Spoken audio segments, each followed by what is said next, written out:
Hi, in this video we're going to learn how to divide polynomials by a binomial.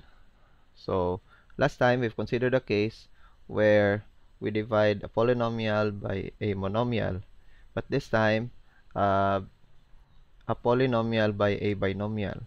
So paano ito? Now to do that, first make sure that uh, the dividend uh, the terms in the dividend are arranged in descending order according to their exponents. So tanawon nimo ang exponents niya sa sa variable. So x. So tanawon nimo ang exponent niya, no? 2, 1. So dapat pasunod ang pag-arrange sa terms. Dapat pababa, descending order, no? So in this case, na-arrange na siya, no? So kini x2, x raised to 1, then kini wala na siya x.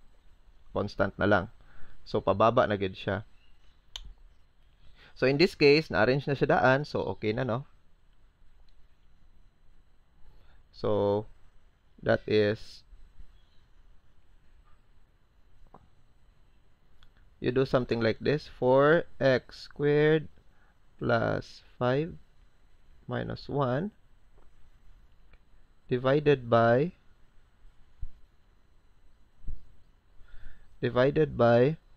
x plus 1. Okay, make sure also that the divisor, the exponents, okay, are arranged in descending order. So in this case, 1 and no exponent. So okay, na-arrange na siya. So we will divide this one. So of course, ang dividend nasa sulod, ang divisor to as labas, no? And we'll do something like this. So take note that in our dividend, tulo siya ka terms, no? 1, 2, 3. So to divide, unahon nimo ning first term, i-divide nimo siya sa first term pod aning divisor, no?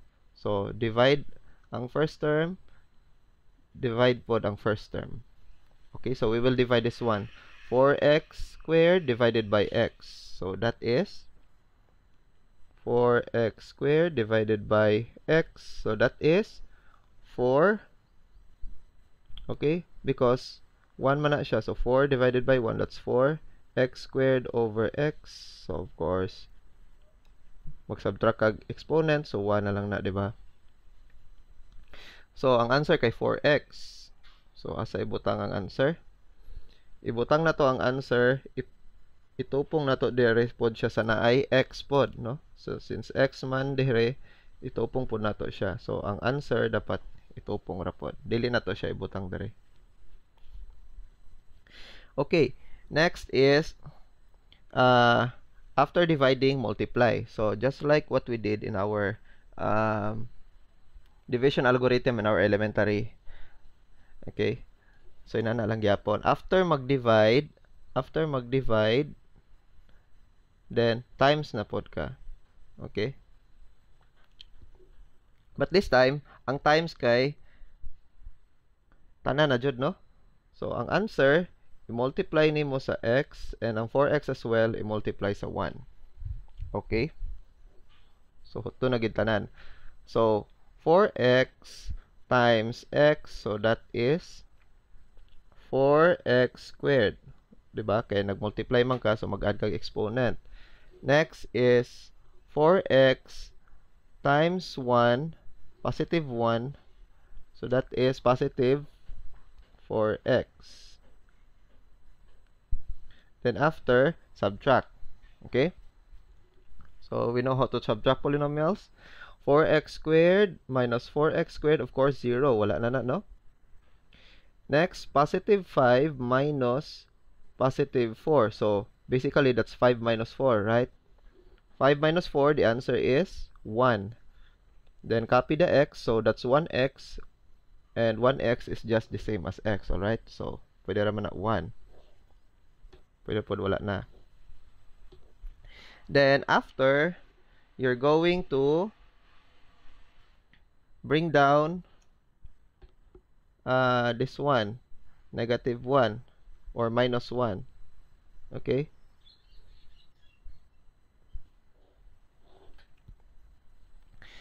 Then you'll do the same. Then you're going to divide this first term by the first term. Okay, so what's the answer? So x divided by x, so that is 1, right? So positive 1, asa to ibutang? Dere, positive 1. Okay, after positive 1 times x, then times 1, right? So positive 1 times x, that is positive x, 1 times 1, of course, that is positive 1.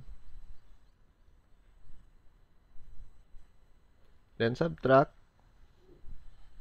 So this is 1 minus 1. Of course, the answer is 0, 0x or 0. So di na to siya ibutang, no? Kini, negative 1 minus 1, that's positive 1. Okay, so that's negative 1 minus 1. So that's negative 2. Okay? So the answer is negative 2. So since wala naman tayo ika-bring down, kay hurot naman ang terms dari sa taas. Okay, hurot naman, wala na tayo ika-bring down. So we'll just have to stop. And then this will become our remainder. Okay, but how to write our final answer? Okay, remember this is our quotient. Okay, this is our quotient. Pero ang final answer gyud nato, no? So how do we write our final answer? To write our final answer, remember inani ang format niya, no? Okay. Dividend divided by the divisor is equal to the quotient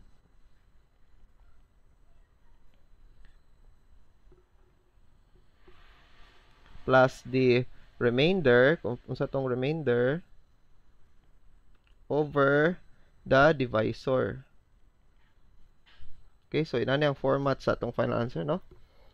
So dividend divided by divisor equals to quotient plus remainder over the divisor. So unsa tong divisor, mapunto diri, no? So let's follow this format, okay, as we write our final answer. So here our answer will be, okay, so gi-divide naman, no? Dividend divided by divisor, that's equal to quotient. So ang quotient nato dere, remember, 4x plus 1. Okay, that's 4x plus 1. According sa format, this is plus, alright? Okay, plus our remainder. So remember, our remainder here is negative 2. Okay, that's our remainder. So negative 2 over the divisor, right? The divisor is this one. Okay, so that is x plus 1. Okay, so pwede po na ito ni ma-rewrite as kuan, 4x plus 1, then minus nya plus, so pwede na ito minus diha, no? Negative times positive, so negative na siya. So 2 over x plus 1. So this will be our final answer. Okay, I should box it in red. So that will be our final answer. Okay?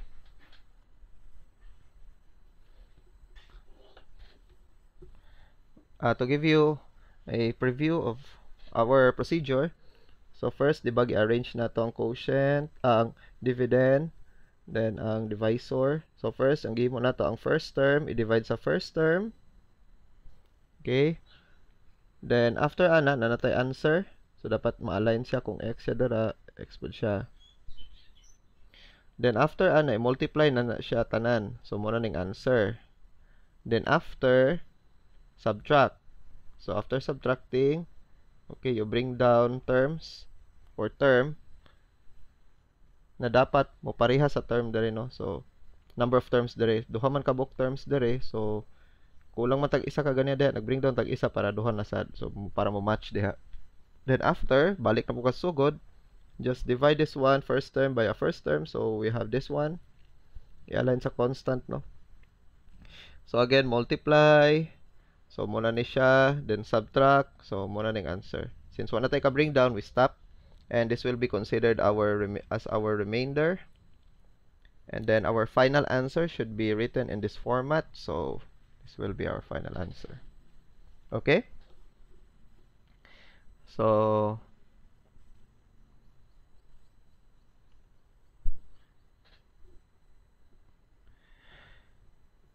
okay, for our last example, we have this one. So we'll just do the same, but this time, nalang tayo buhato na a little bit extra. Okay? So remember, dapat ang exponent ma-arrange, no, in descending order. So ang terms must be arranged according to their exponents, no? So dapat pababa. So dapat na 3, na 2, na 1. Pero in this case, wala tay term nga ang exponent kay 2 o exponent kay 1. So wala ta. So we'll just add a little bit para ma-perform na to tong procedure. So remember, kining x cube, okay, muna highest na tong exponent, no? X cube. Since wala may x squared, so mo insert ta og plus 0x squared na term. Kay kani baya 0 baya na siya. So actually na plus 0 diha. So kaning 0 himo na to siya 0x squared. So gi-insert ba? Nya mo insert pud tag plus 0x raised to 1 or kana, no? Kay wala man tay 1 nga exponent. And then dito na nimo isulod si plus 1. So plus 1. So basically ang gihimo lang nag-insert lang tag duha ka terms, no? 0x squared og 0x so that makompleto na to 3, 2, then 1. Then wala na dayo exponent, constant na lang. So we divide it by x minus 1. Okay. So we will use this one as our dividend in our procedure and this one as our divisor.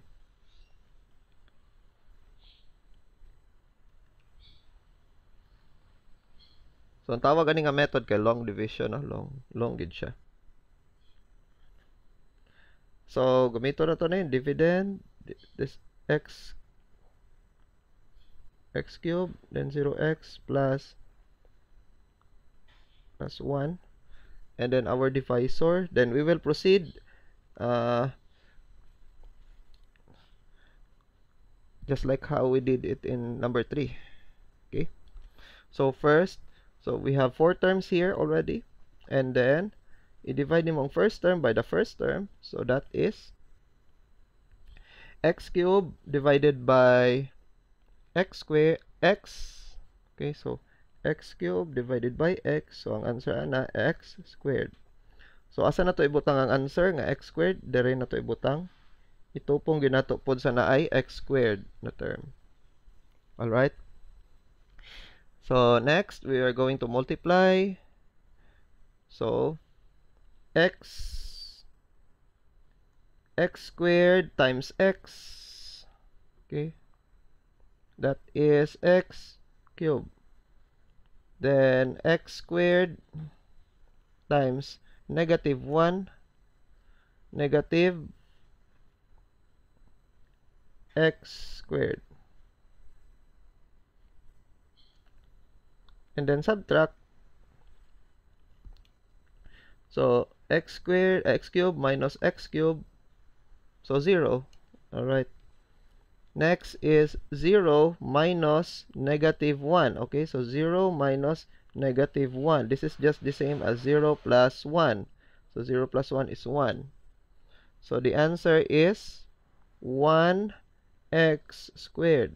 So 1x squared is just x squared.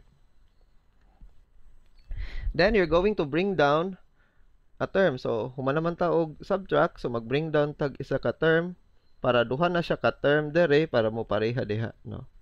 Para duha na pud siya ka term mo match. So plus 0x, so ana, no? So just divide x squared divided by x. So x squared divided by x, the answer is x. So dali na to ibutang ang answer, no? So the answer is x. So x, alright?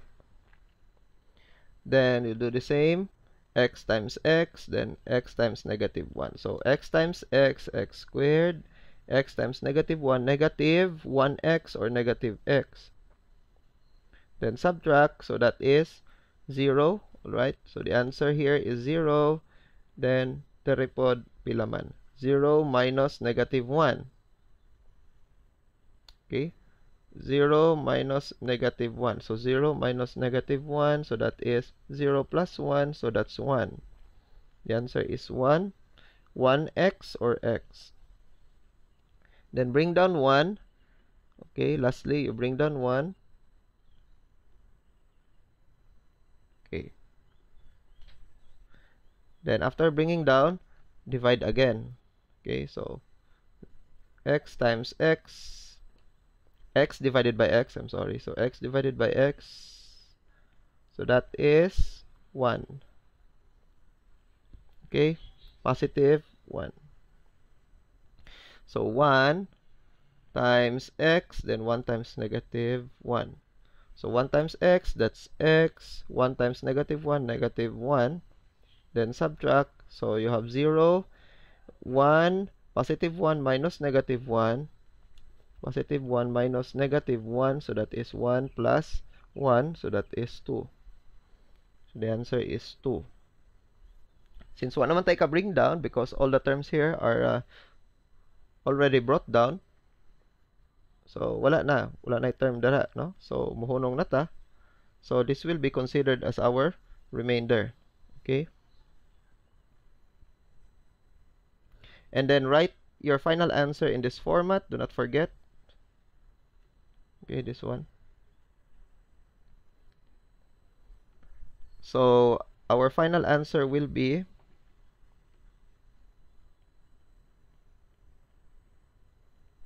okay, dividend. Our dividend is this one. But we will write the simplified form, okay? Okay. Kani gidugang lang nato ni so that we can perform the procedure. Pero basically kini ug kini the same naman sila, no? So pwede ra kini na nato ibutang ang simplified. So the dividend, okay, the dividend, okay. So the answer for dividing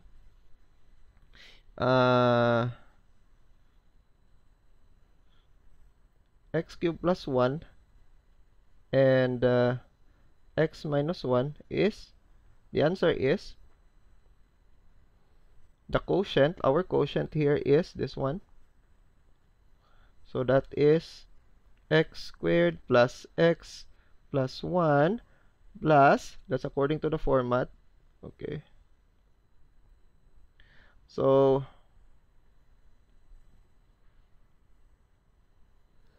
our remainder is 2 over our divisor x minus 1. So this will be our final answer.